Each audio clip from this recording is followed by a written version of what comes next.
Olá, meus amigos do Café com Leitura e você, tudo bom? Vamos aqui prosseguindo com o capítulo número 6 do livro Deus Esquecido. Eu tô gostando bastante desse livro, espero que vocês também estejam. No entanto, os fardos típicos da vida, agenda lotada, contas a pagar, doença, decisões difíceis, pagamento da faculdade, perda, perda de emprego, casa não vendida e a morte do cachorro da família são enfrentados por todos, mesmo aqueles que não seguem o caminho de Jesus. Quando Jesus nos convoca a carregar a nossa cruz, ele está fazendo muito mais do que nos chamando para suportar os problemas diários e circunstanciais da vida. O povo da época de Jesus era muito familiar com a cruz. Tendo testemunhado a crucificação, eles compreenderam o compromisso e o sacrifício que significa tomar a cruz. Trata-se de um chamado para viver uma fé radical. Jesus nos chama para, se necessário, sofrermos quaisquer coisa e abandonarmos tudo pelo bem do Evangelho. Esse chamado inclui as pessoas que nos passaram a perna nos negócios, aquelas que espalham fofocas a nosso respeito, as que nos matariam se pudessem, todos os que discordam de nossas opiniões em termos políticos, práticos e fundamentais. Esse chamado é para considerar tudo como perda por causa de Cristo. É um chamado para a rendição total. Ele nos chama para desistir de tudo quanto temos, para entregar todas as coisas, até mesmo a nossa vida, como sacrifício vivo.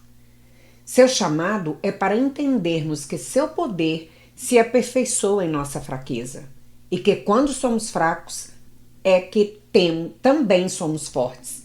2 Coríntios capítulo 12, verso 9 e 10.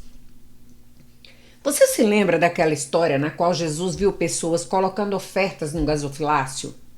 No início, algumas dessas pessoas que eram ricas fizeram doações e, ao que parece, suas contribuições financeiras foram vultosas. Em seguida, Jesus apontou para uma viúva. O texto chega a se referir a ela como viúva pobre, que colocou 2 pequenas moedas de cobre. Repare nas palavras de Cristo em resposta ao que havia acabado de testemunhar. Afirmo-lhes que esta viúva pobre colocou mais do que todos os outros. Todos esses deram o que lhe sobrava, mas ela, da sua pobreza, deu tudo o que possuía para viver. Lucas capítulo 21, versos 3 e 4. Jesus elogiou aquela mulher que o mundo, as pessoas poderosas e ricas, desprezava e talvez até ridicularizasse. Ele a elogia por sua fé revolucionária, por não reter nada. Ela entregou literalmente tudo quanto tinha, embora fosse uma viúva pobre, que não dispunha de outros meios de renda ou sustento. E Jesus afirma que ela é um exemplo a ser seguido. O que aconteceria se você pudesse ouvir a voz do Espírito Santo e ele o mandasse entregar tudo o que tem literalmente? E se ele pedisse a você para vender todas as suas posses e desse o dinheiro aos pobres? Você seria capaz de obedecer? Antes de começar a me explicar por que ele nunca pediria isso a você, pare um momento e responda a essas perguntas com sinceridade. Pedir tudo não é algo tão estranho ao caráter de Deus. Não sei quanto a você, mas eu fico maluco ao pensar nesse desafio. Digo que quero entregar tudo a Deus, que quero submeter-me inteiramente à direção do Espírito Santo. Contudo, não posso mentir. Às vezes, o verdadeiro significado dessas palavras me fazem querer voltar atrás um pouco. Há coisas na terra das quais eu gosto muito, como surfar, jogar golfe, comer fora e me divertir com os amigos. Sei o que você está pensando, que essas coisas não são pecado. E está certo.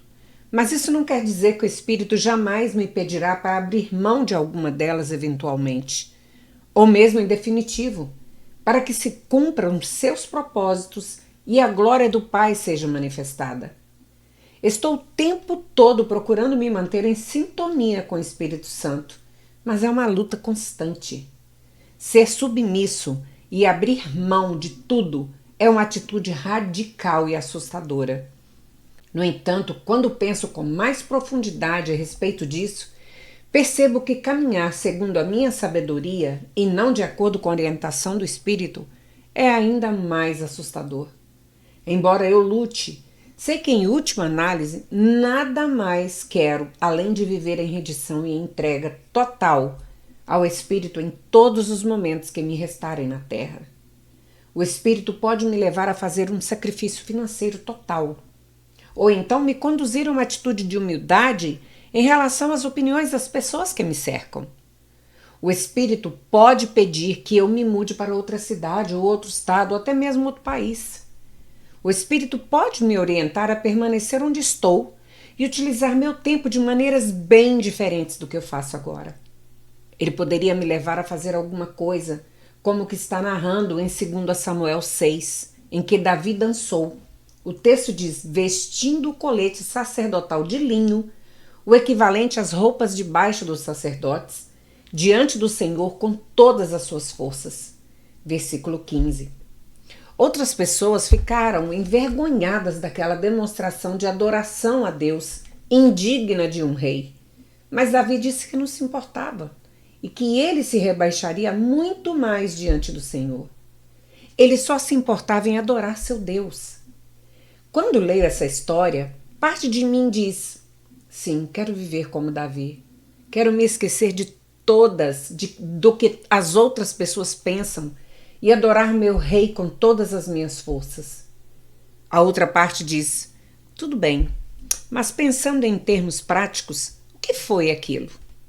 Como posso andar em tal intimidade com o Espírito a ponto de minha reação mais autêntica à sua ação ser dançar sem preocupação, sem ligar se as pessoas à minha volta vão achar aquilo tudo inapropriado? Será que não devo mesmo me importar com o que os outros pensam ao meu respeito? Acredito que o ponto crucial dessa questão é entender que ser cheio do Espírito Santo não é um ato instantâneo. Quando lemos em Gálatas sobre o Espírito e a carne, vemos que andar no Espírito implica um relacionamento contínuo.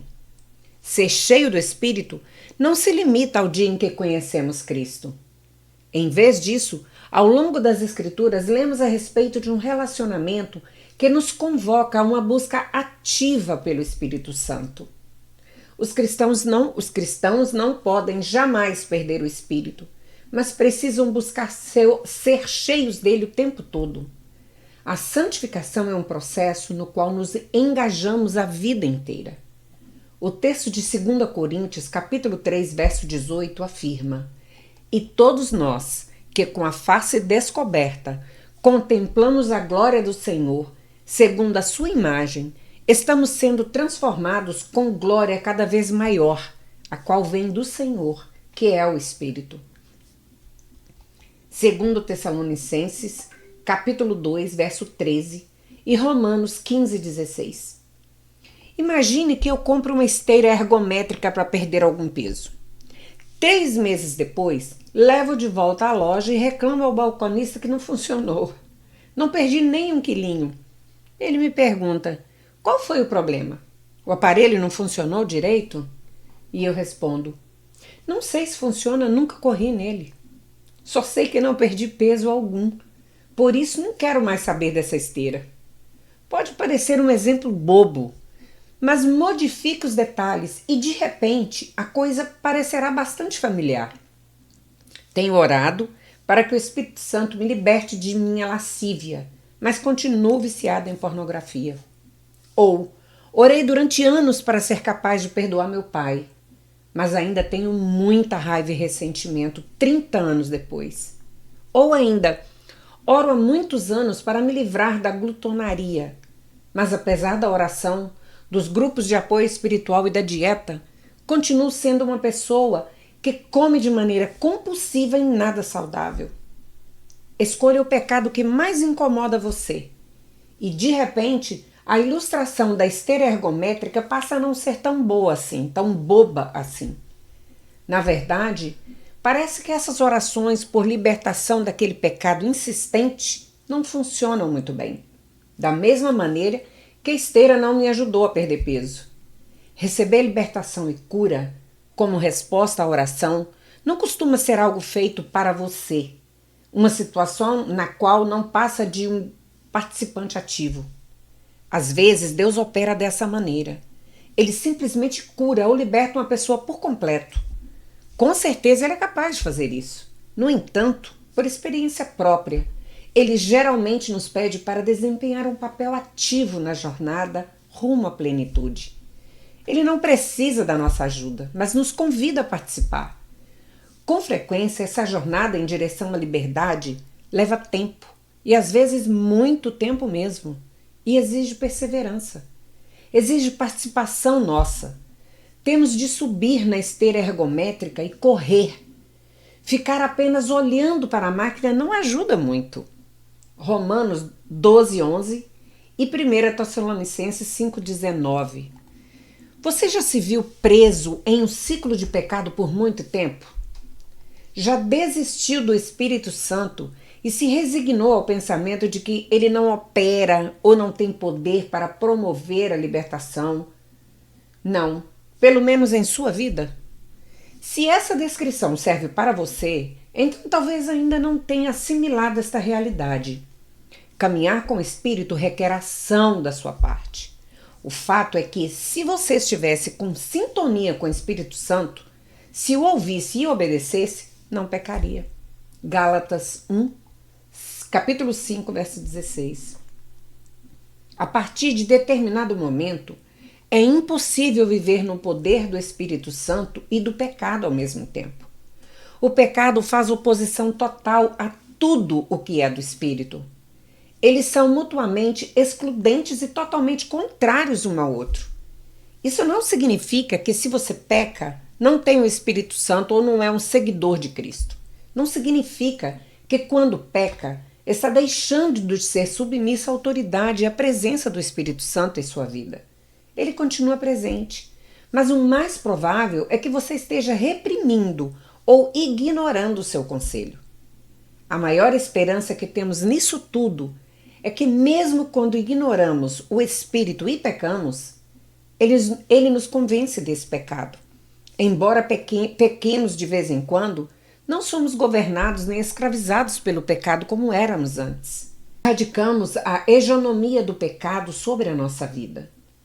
Quando estamos em sintonia com o Espírito, ele nos lembra dessa realidade libertadora. Fica óbvio quando alguém não anda em espírito, pelo menos não de modo consistente. O que você vê e sente de uma pessoa assim geralmente é ira, egoísmo, contenda, amargura e inveja. No entanto, quando uma pessoa se submete ao Espírito Santo de forma habitual e ativa, ele gera o fruto do Espírito. O Espírito Santo jamais conduzirá você, nem pode fazê-lo, ao pecado. Se ele habita de fato em sua vida, então você só pecará quando não der ouvidos à orientação do Espírito Santo. Você já conheceu alguma daquelas pessoas raras que a gente olha e diz: esse anda o tempo todo em espírito? De alguma forma, eles emanam graça e paz em um grau acima da humanamente possível. Do humanamente possível. Você não gostaria de viver assim também? Quero dizer, quem sente prazer em ser uma pessoa estressada, nervosa e egoísta? Não tem muita graça. Nem para essa pessoa, nem para qualquer outra que tenha de conviver com ela. Uau! À medida que a gente vai lendo esse livro, a gente vai aprendendo mais e mais sobre o Espírito Santo, né? Sobre como conviver com o Espírito Santo, sobre como ter o Espírito Santo na nossa vida. Muito interessante, muito bom. Eu gosto de aprender sempre, a cada dia mais.